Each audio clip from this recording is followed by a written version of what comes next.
Hi guys, welcome back to Clockwork Dandy Needles, the channel where Becca continues to break down the anime of winter 2021. And we're slowly approaching the later half of the season, so make sure you guys are subscribed so you can watch out for the video where I crown my top 3 anime of winter 2021. What animes have I found amazing this season, and which 3 will be wearing the crowns? Also, that will give you a chance to know what I'm watching and what I plan to air upon in spring 2021, as I think it's going to be a very interesting season. I have 2 animes already decided upon, need to pick 2 more that I want to release with you guys and chat to you guys about. Got to decide which of the ones I think will make a interesting topic to talk about. Make sure you guys as well are on the Discord channel, where you get a notification whenever a video is released on our channel, and it's also a place I plan to expand upon very shortly. There is a fun video going up within about 2 weeks now for my birthday, which I think you guys might enjoy. I have given you guys a gift, and I think it's going to be something light-hearted, fun, and I think you might get some interest out of watching it. So we are back in the world of Kemono Jihen on episode 8, and this episode is really good for symbology. There is a lot of really good symbology and composition techniques used this episode, so we're going to go through it, look at a few of them, and cover all the plot points. This episode was to pick up on last episode, whether Shiki will be indeed killing his uncle. Back, finally, we see Akira making his way back, and he is pissed, absolutely, literally pissed. He has wet himself out of terror, but as well, gotta hand it to the guy. He made it back in one piece. He's found the group, and he has actually faced the fear to be there. And the situation starts to turn quite bad. So Inagami, again getting best dad points, protects Akira from the new threat, but he actually takes a wound to his arm where he takes some poison, so he can't actually produce his illusion guns. But we get to see a bit more of that horror element this episode. It's these new siblings. So these are the results of all of that experimentation that Shiki's uncle has done on his mother. And it also confirms to us, because a few of us were debating what actually happened, it confirms indeed what his mum was doing during those experiments to have all these siblings floating around. To add to the audible hell that Shiki now has to see, we get a amalgamation of hearing mimicked his mother's words, the I love you, and Shiki's name being called over and over again. So this whole sequence is handled quite nicely, with them all appearing out of the darkness. The entire sequence as well is colour popped, so you just see the red spider eyes staring out, which represents that danger, that kind of fear that Shiki might have as he's looking in horror at what actually happened. Shiki now 100% knows exactly what was going on, and he has the full picture in front of him. But it is a horror amalgamation, as we've also got audio going on, and this audio also plays to make the scene very uneasy. And the colour as well, the fact that a lot of the colour has been drained, everything in this sequence is uneasy and very quite unnerving to watch. The scene also uses repetition, so we have the use of the same words being said over and over again. This repetition basically shows us how overwhelming the sequence is. It's also quite a audio and visual overload as it all happens and starts to build up, because we actually see Shiki fall to the ground and he's actually overwhelmed. As Nobumaru says, Shiki has broken. But we see Kabane becoming angry on Shiki's behalf, and he changes off camera. I like the fact that he changes off camera, because it's thanks to Nobumaru's line, are you perhaps angry? And then we pan onto the red hair, knowing that Kabane has now transformed and he's still in control of his powers, but he has transformed because he's angry on Shiki's behalf, and I like the way that it happened. And we see Shiki asking for help. This episode does a lot to show the growth between Shiki and Kabane's friendship. We get to see the bond starting to grow, and Shiki even asking for help, where he's also recalling all the times that Kabane has shown determination and perseverance. Really like that little sequence there. Away from this little main sequence, the mystery girl from the last episode appears to aid Inagami, who is wounded. As I was kind of predicting, she is Shiki's half-sister, and she is actually the golden thread. But she does actually save Inagami and Akira, leading them to a pond, which is full of healing waters.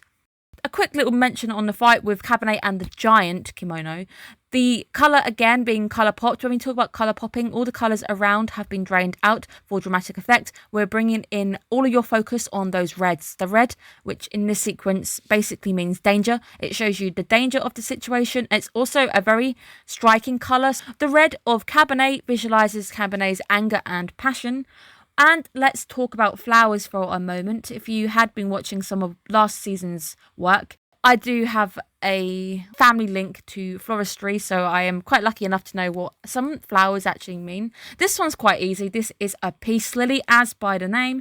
Peace, it's peaceful, it's prosperity, it's tranquil, and of course healing, because these waters are healing waters, and it's the waters that also save Inagami's arm. They are, of course, also used at funerals, where I initially was like, ooh, does this mean Shiki's mum is dead? No, not quite, because we also get down the line that these flowers are Shiki's mum's favourite flowers, which is quite nice. So a nice little bit of symbolism going on there. Really nice that the anime has picked these flowers in particular. They could have picked any flowers. These lilies are absolutely pretty. Also, if you have cats, make sure you don't have them in the house because they are poisonous to cats. Where our mystery girl, aka Aya, begs Inagami to stop the others from killing Tadamaru because she wants one answer. She wants to get an answer out of him before they kill him off. So initially I was worried that she was going to be like, don't kill him, I love him, and blah, blah, blah, blah. But that's actually not the case. She wants an answer because something and someone that we love is at the other end of this answer. So we need the answer from Tadamaru. Kabane makes short work off camera of Shiki's siblings. One last obstacle, which indeed is Tadamaru. He actually leaves the final choice of what's going to happen to the uncle to Shiki, which I really, really like. And this kind of pulls Shiki back. It brings Shiki back to his senses. We actually see Shiki making a decision before Inagami appears. Before Inagami rushes in going, no, please leave him alive. He actually decides not to kill his uncle at this point. So he makes the choice about halfway through the episode not to do it because he realises that killing won't help anything. It's not going to solve anything. It also means Shiki is lowering himself to the same level as this guy. We also see him again developing that bond with Kabane. He apologises flat out to Kabane, promising that he's going to make it up to him. Probably means he's going to buy him some pizza. I also realised in the OP that Shiki is using Tabasco on his pizza, so he likes it quite hot. But it's a very nice little sequence with Shiki as we see him overcoming his anger. And we finally get introduced to our girl called Aya. The question she wants is to know where her cocoon is. And that's when the magical questions were floating in my head. It's like, well, what's in this cocoon? Why is Tadamaru hiding this cocoon? I figured it was to do with the golden thread theory, so I was half right. But with the ultimatum that Aya actually gives him, Tadamaru actually abuses this ultimatum where he says, oh, so if I tell you where the cocoon is, you will kill me. So if I never ever tell you, you're not going to kill me. So it shows you that kind of sneaky nature of the character himself as he abuses this little situation to basically save his own skin. But we are then introduced to the idea from deduction. It's the deduction in Shiki's head that starts to lead us down that Tadamaru's daughter route because he starts to put pieces together. And this basically gives us a half-truth. We start to learn half of the story. I was wondering if he would sink this low, that it's possible that Tadamaru slept with his brother's widow, because she does say that she is Aya Tadamaru, so she has the same surname. Or it means that she is Shiki's full sister. His mother would have taken his brother's surname, so he too would have been a Tadamaru. She's a full sibling. So I'm not 100% sure. So whether she is actually Tadamaru's daughter, or because she is the Golden Silk, she is the result of Tadamaru's experimentations, that she probably isn't actually a blood relative to him, but in a sense he sees her as his daughter because that's his work's goal. That's everything he wanted to leave behind, because he wanted to leave behind a legacy, and that was his experiments. That was his work, and that's her.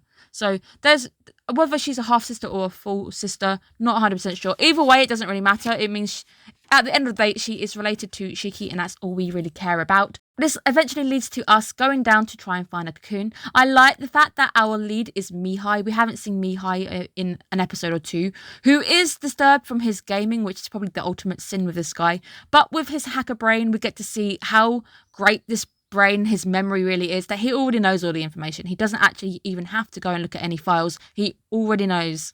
And it essentially leads us to that spring once more, the spring having a second appearance, which is great to see that it's a location that isn't just once used and not explained for having its healing waters. This explains it. So this is also where we learned that the lily was the mother's favourite flower.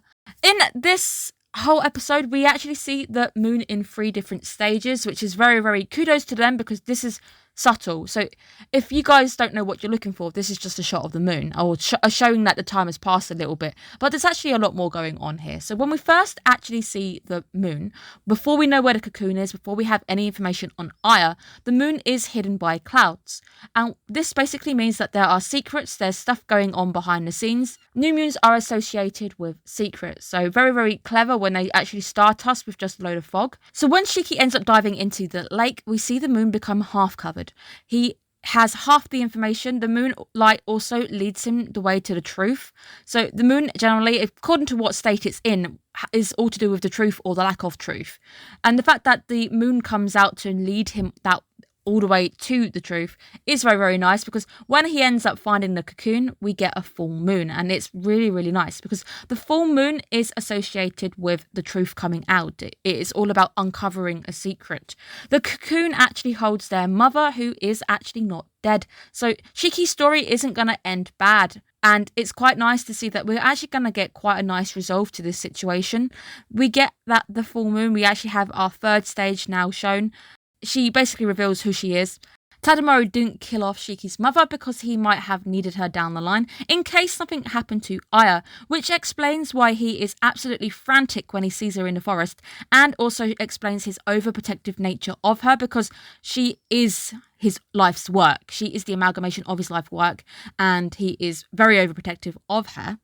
It's quite a nice wrap up. I actually like the way that this entire story is wrapped up. Shiki decides not to kill his uncle. He made that decision halfway through anyway, where he leaves him to basically live with what he's done and the fact that he's lost his life's work, because he says that alone is enough to actually damage him. That's probably a fate worse than death, because he has to live with what he's done and the fact that he hasn't got all of his work there. But he does make the decision to take Aya with him, which is really, really nice. So she is joining us, as along with taking Shiki's mum with us. But a character who we haven't actually spoken about too much this episode is Nobumaru. And it's actually Nobumaru, this little sequence now, where Nobumaru is the one to kill Tadamori. Tadamori ends up losing his life, not to Shiki's knowledge, so at least Shiki can go on thinking that he's done a good thing, he hasn't killed somebody off, but it's actually Nobumaru we see going to those extremes, where he actually shows us finally his true fox form. He's got obviously the same kind of form that Kon has when she gets angry. We see Nobumaru doing the finishing blows.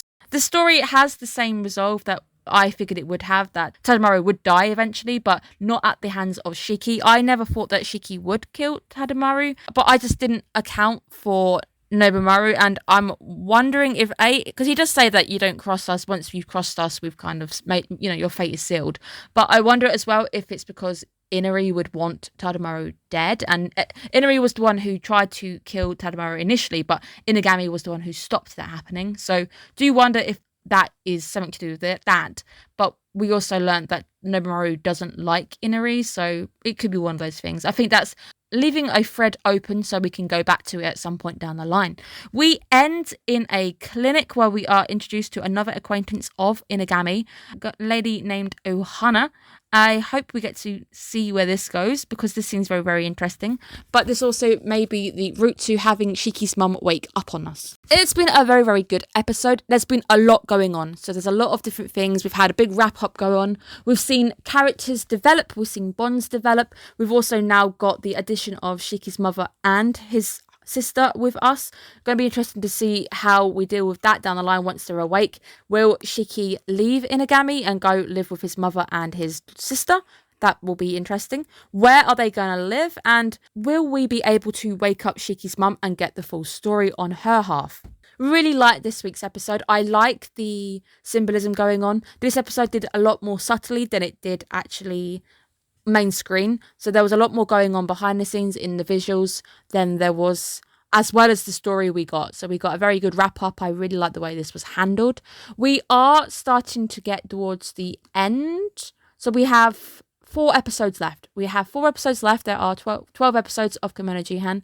Hopefully we get a season 2. I would like to see more of this world. I really do enjoy the world of Kemono Jihen, so really hope that there is more coming our way at some point. I'm guessing there is a lot more manga, so there's a lot more reference materials that we can actually use.